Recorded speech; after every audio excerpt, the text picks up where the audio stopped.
Bom, depois de aprendermos um pouco acerca de como se usa o pardês, nós vamos continuar nossa leitura aqui. Capítulo 4, versículo 12 do Evangelho de Mateus, diz assim: Yeshua, porém, ouvindo que João estava preso, voltou para a Galiléia. E deixando Nazaré, foi habitar em Cafarnaum, cidade marítima, nos confins de Zebulon e Naftali, para que se cumprisse o que foi dito pelo profeta Yeshayahu, que diz: A terra de Zebulon e a terra de Naftali, junto ao caminho do mar, além do Jordão, a Galiléia das nações.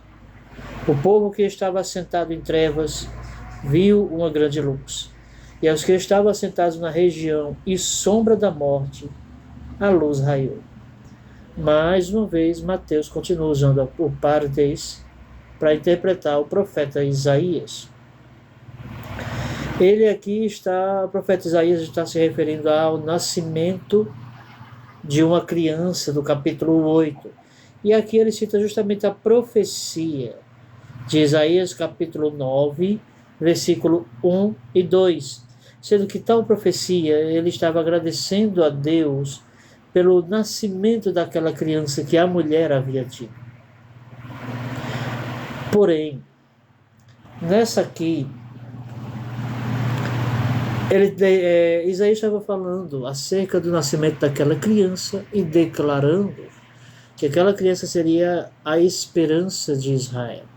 Só que após o nascimento daquela criança, como nós vemos no capítulo 8, versículo 8 de Isaías, ele fez uma oração chamando a Deus com o nome de Emanuel, né? Significava Deus conosco. Então, o nascimento daquela profetisa, né, nascimento da criança daquela profetisa, recebeu o nome originalmente de Maasalau Asbas. Ok? E o profeta o chamou de Emanuel, que seria, nesse caso, o cumprimento da profecia que ele tinha falado ao rei Acaz no capítulo 7 de Isaías. Ok? Então aqui ele fala que aos que estavam na sombra da morte, que está além do Jordão, a Galiléia das nações, a terra de Zebulon e a terra de Naftali, elas ficavam na realidade no vale de Inom, ou conhecido também como Vale de Josafá, conhecido em nossa língua como inferno, lugar de tremenda escuridão. Esse Vale de Josafá, ou Vale de Inom, era, de certa forma, próximo ao lixão, né, que existia ali em Israel, se não me falhar a memória agora. E nesse local, o sol não batia ali, né? Então era quase que uma escuridão, não batia enquanto não chegasse meio-dia, mas até lá era completa escuridão, não existia claridade naquele ambiente, enquanto o sol não tocasse o topo do céu. Certo? Então ali era um local extremamente escuro. E nesse ambiente se escondiam bandidos, assassinos, etc. Certo?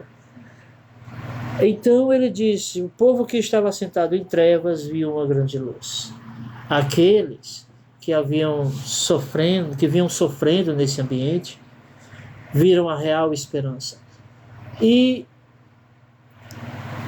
por incrível que pareça, ele pega essa profecia que tem a ver com o nascimento da criança da profetisa, do capítulo 8 de Isaías, e mais uma vez aplica ao nascimento de Yeshua, dizendo: seria Yeshua esta luz tão grande que os que estavam assentados nas trevas espirituais enxergaram com a vinda do Messias.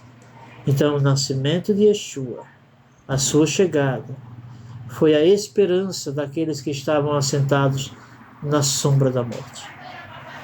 Certo? Aqueles que estavam assentados nas trevas. Yeshua foi o renascimento da esperança dessas pessoas.